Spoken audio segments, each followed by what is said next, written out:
Hey guys, Nick Espinoza, your chief security fanatic here, and today we are talking about the data in your phone that apps are collecting because you know they're always collecting and data mining you, but they're being used to score you in many different ways, basically giving you a de facto social credit score.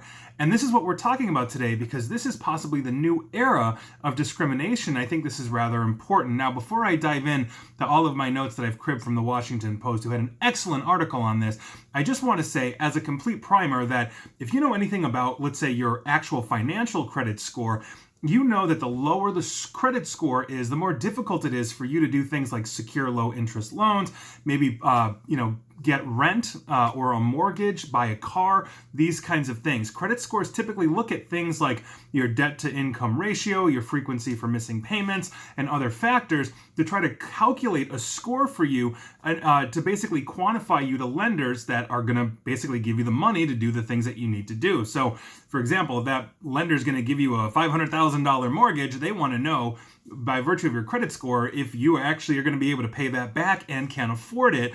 And so this is what they're typically looking like. But now other types of institutions outside of lenders are trying to understand if you're a quote-unquote good fit for them for whatever it is they do, and by virtue of that, they are now using services that data mine you. Now, a while back, I actually did a video/podcast on one of these, and I will get to that in this list here, but with this new information that's out, it's really hard to ignore that this is ramping up, and this has serious ramifications, I think, across all societies. It's not just here in the United States. This social credit system that is now in de facto use is pretty much all over the globe, minus China, which we'll talk about as well. But like I said, a lot of this is coming from the Washington Post, and I think they did just a fantastic job on that. Now, there are specialized tech companies that you've probably never heard of that are basically going into the massive amount of personal data that you are generating on your phone via the apps and everything else to basically create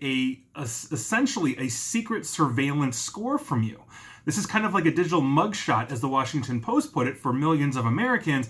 Now, this is supposedly able to predict our future behavior to see if we're going to be good fits or things. Now, here are some of the major ways that your phone right now is basically the data on it is being collected and used to essentially judge you in some way. So large employers, for example, if you work for a large company, use a product called HireVue. This is a firm that generates an employability score about candidates by analyzing tens of thousands of factors, including a person's facial expressions and voice intonations and other things. Other employers are using something called Cornerstone, which considers where a job prospect lives and even which web browser they use to judge how successful they will be at a job.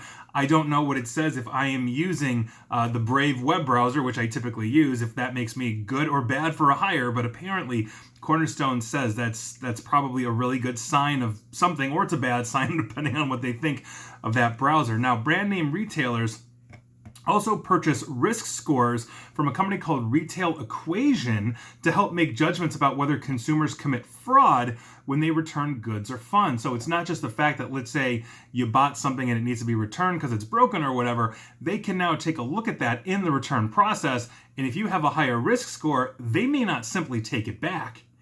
Players, for example, or people in the gig economy are using outside firms such as a company called Sift to score consumers' overall trustworthiness. And so if I'm going to do business with you, you might run me through Sift to see if I'm actually going to have a trustworthy score based on whatever factors this is. Wireless customers that are predicted to be less profitable, meaning let's say you've got the bargain basement phone and you've got, you're on whatever mobile carrier and you've got it on sale and all of that. If you are predicted to be less profitable, you may be forced to actually endure longer customer service hold times because you're less profitable to the wireless carrier. Auto insurance, basically, those people are raising premiums based on scores calculating using information from your smartphone app that will track your driving style. So if you're installing the app from your insurance For example, they might say, oh, we'll give you a discount if you install the app or something like that, but then they catch you doing 90 miles an hour in school zones everywhere. They are going to raise your premium because the app is telling them that you're speeding or not obeying traffic laws. These are what we're talking about here. Another one, large analytics firms are monitoring whether we are likely to take our medication based on our propensity to refill our prescriptions. And so pharmaceutical companies, healthcare providers, and insurance companies are then using these scores to, among other things, and I quote, match the right patient investment level to the right patients. Meaning, I'm guessing if I am taking medicine and paying for it with much more frequency, I am much more lucrative and attractive to that company. So what happens if I rarely need medication?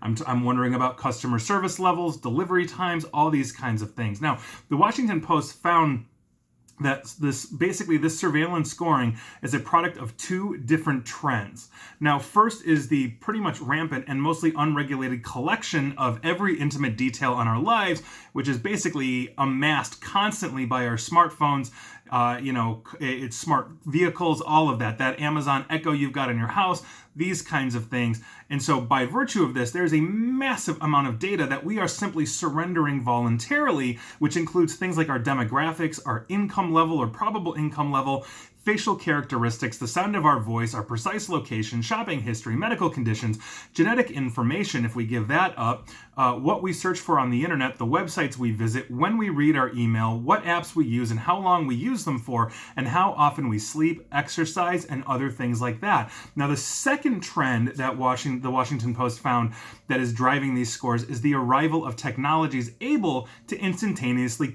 basically calculate all of this massive data set we are continuously giving up.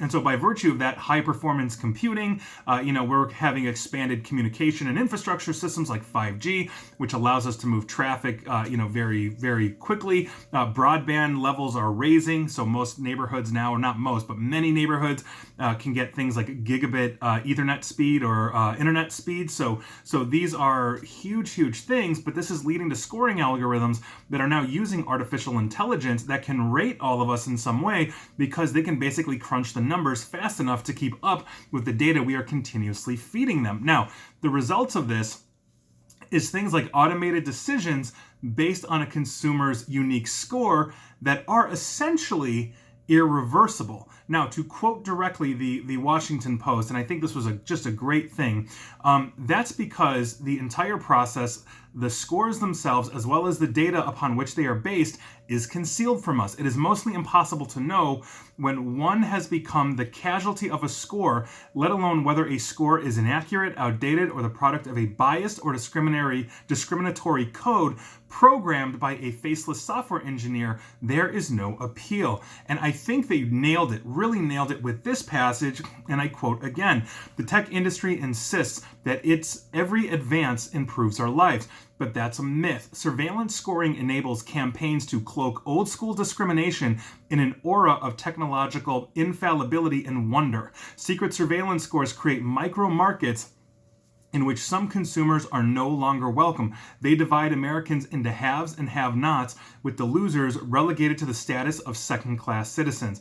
And they had one more passage, too, that I'm going to read verbatim because I really thought this was very telling of this entire thing. And I quote, "We petitioned the Federal Trade Commission, or FTC, to investigate and regulate surveillance scoring. The Commission's response? A blog post urging the firms that develop and apply scores to regulate themselves." Now, outside of this article, and I think this is holy cow, I have talked about overall social credit scoring systems in China, for example, but we've also had these going on for years. And one that I talked about a while ago was one called Patron Scan that is used in bars and restaurants pretty much around the globe, America, Europe, Australia. All has Patron Scan, and so when I walk in, let's say to a bar or something like that, and they have my ID, they take my ID from me, that goes into the system. Let's say I have an altercation, maybe I don't, and maybe I just complain about the food, and the owner thinks, well, this guy's a jerk, and so he can ban me or give me a negative mark in Patron Scan. And so anytime I walk into another restaurant that has Patron Scan around the world, they can instantly pull that up and say, this is an undesirable person, and I can be refused entry, if I am deemed, let's say, a risk to that establishment. Maybe that happened 10 years ago. Nevertheless, I am now possibly banned. All of this is why we need a strict GDPR style law in the United States that basically will regulate and kill a lot of this. We have no idea how much information that we are giving away, and it's not just the Googles and the Facebooks of the world, which we freely volunteer a ton of information on. It is everything that I just mentioned, and this is a huge, huge problem that we've got. And as we improve our artificial intelligence, and as we improve our data collection capabilities, and as we improve not just the performance of our wireless with 5G and our faster internet, but also improve the performance in the phones, we are going to see this continue to basically run wild and expand, and most people have no idea that this is going on. Did you know you have a social credit score, multiple social credit scores, depending on these various categories? If you didn't, do you see the problem here? So hopefully we'll be able to have some kind of legislation, maybe with the next Congress, if the election brings in people that are more, or rather candidates that are more friendly to having some kind of GDPR, something along those lines. But it is long overdue here in the United States, and I'd be very curious to see how Europe is going to handle something along these lines, because there is a lot of information that they have to disclose in Europe that they don't have to disclose here. And I think even in Europe, they're probably lagging behind. I don't think these companies are telling everybody everything that they're doing, just the basic things like, oh, we have your name and your phone number and all that kind of stuff. So I'm curious to see where this goes. That's obviously a huge problem. And now you have a social credit score, whether you like it or not. And please like, share, follow me here on Facebook and Twitter at NickAESP. And please feel free to subscribe to me at YouTube as well. And as always, stay safe and stay online. Thanks, everyone.